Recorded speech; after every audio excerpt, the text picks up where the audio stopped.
Arthur Godfrey was a major star at that time. He, television and radio simultaneously. I think he was possibly one of the biggest American stars in the world. The Arthur Godfrey talent show was something that I wanted because I felt it was something that I could do.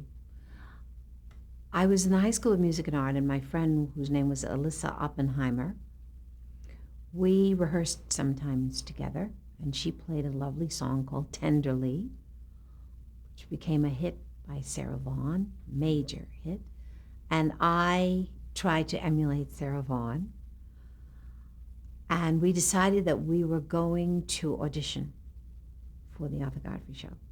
So we did, and we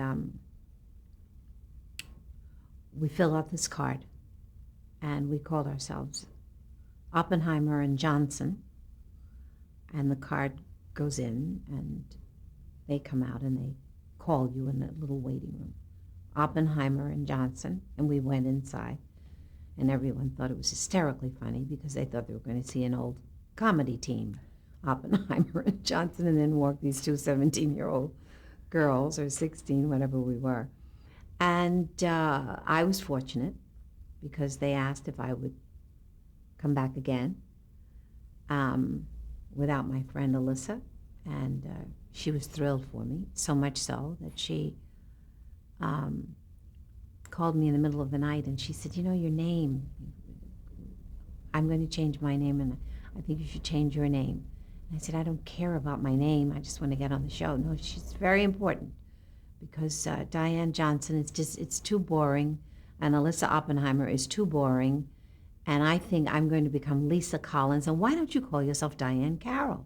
Take your first two names, invert them. And I said, fine, whatever you want. As always, I was more about the work of it. I thought if the work is good, they'll remember your name. I don't care what your name is. But that's where I got my name, Diahann Carroll. And I went back, and then I was on the show a couple of times. And then it was very interesting, too, to begin to get out into a larger arena than just the neighborhood, because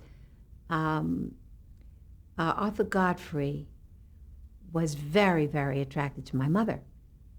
Arthur Godfrey really loved pretty ladies. And I think that's one of the reasons that I was on the show so quickly. Well, I remember I was able then to do the Arthur Godfrey radio show, which involved the McGuire sisters. That's where I met the McGuire sisters. And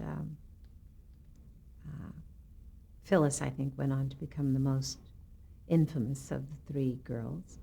He was involved with all of us. He was. Yes, he was. He was sort of a producer, creator kind of mind, including wardrobe, and he would always make comments. At that time, he was considered bossy and demanding, but, you know, I appreciated it.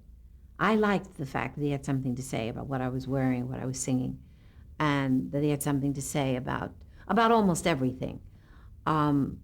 And I learned a great deal from that. We were all afraid of him. We were all in awe. It's like he was sharp. He had a sharp tongue and a sharp manner.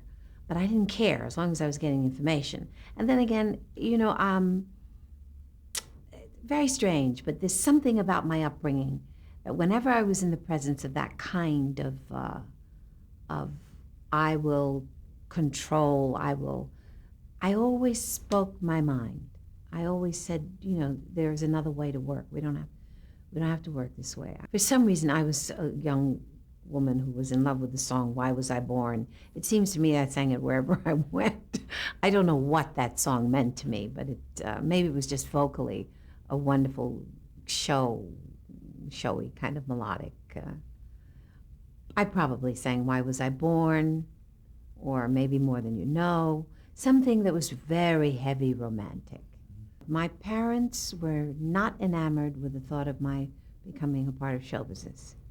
They were very proud, but it was obvious that they would like me to put this aside, because the most important thing was to become a doctor, a lawyer, an Indian chief, whatever it is that one studies at university and walks away with that as they called it. You have to get that piece of paper. You must get that degree.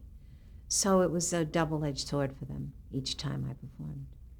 We were constantly rehearsing and constantly performing, and it was a great training ground because everything we needed was always provided.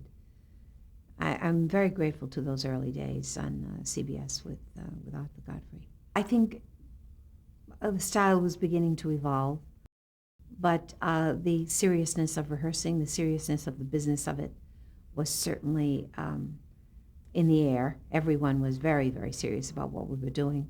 And the McGuire sisters, and as I say, in particular Phyllis, she was very helpful about wardrobe and thoughts about makeup. Grooming was very important to Arthur Godfrey. So, as I say, it was a great training ground. I was very young. It was a great place to be.